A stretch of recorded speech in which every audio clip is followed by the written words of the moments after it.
Triple तलाक మీద లోక్సభలో ముక్తార్ అబ్బాస్ నక్వీ మాట్లాడుతున్నారు. లైవ్ చూద్దాం. का एक बहुत ही ऐतिहासिक मौका है। उस वक्त जो कांग्रेस पार्टी की सरकार थी, उनके पास प्रचंड बहुमत था। वो सुप्रीम कोर्ट का भी फैसला बदल सकते थे, वो कुछ भी बदल सकते थे। हम तो जो है वो सबको साथ लेकर के सारे लोगों को आपने सुझाव दिए, हमारे लॉ मिनिस्टर ने उन तमाम सुझावों को जो भी उसमें हित में है, देश के हित में है, संविधान के हित में है, कानून के हित में है, न्याय के हित में है, उसके तहत उसको किया और वो लॉ मिनिस्टर बताएंगे। अब एक ही बात कही जाती थी कि साहब आपने नॉन अवेलेबल कर दिया है इस ऑफेंस को, और जो है नहीं अब हो गया ना तो उसके बाद कहते हैं कि साहब अब वो जेल में चला जाएगा हस्बैंड, तो फिर वो क्या करेगा, कैसे अपने पति को, परिवार को देखेगा।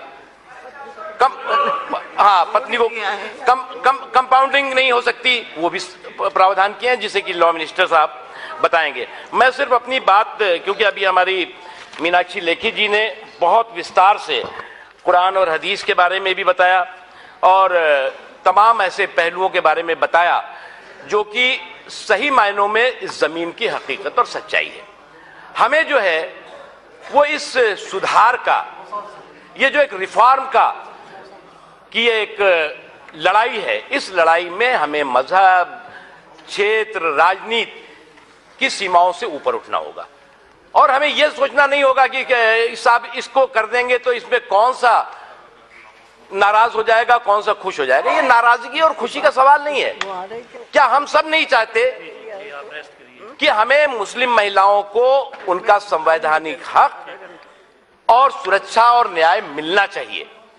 और जब हम चाहते हैं इस बात को, तो अगर हम इसमें कोई इफ एंड बट करेंगे, इस बिल को पास करने में कहेंगे कि साहब सेलेक्ट कमेटी में डाल दो, स्टैंडिंग कमेटी भी डाल दो, तो हम जो है वो कहीं ना कहीं ईमानदारी नहीं कर पाएंगे।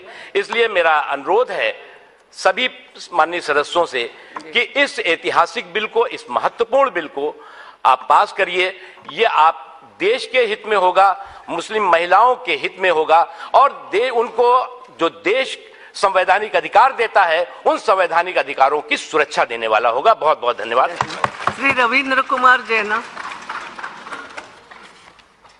Thank you, Speaker Madam, for giving me an opportunity to speak on the bill. Speaker Madam, I am the 8th speaker in this bill, and as you can see that most men have spoken for the rights of women than women.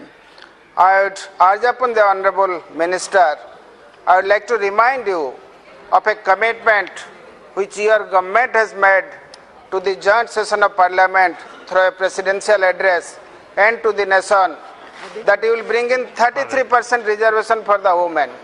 That was in 2014. Close to 5 years are getting over.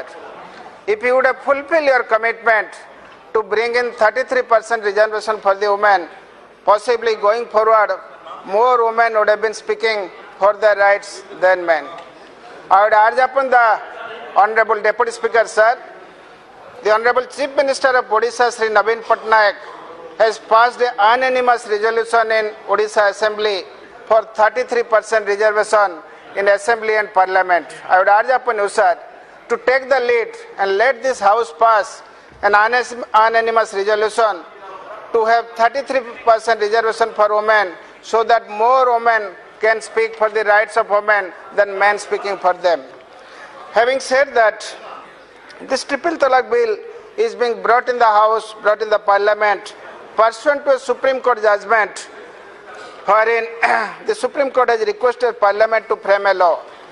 I will just quote one line which is contained in 199 para of the Supreme Court judgment. Quote, "We would therefore implore the legislature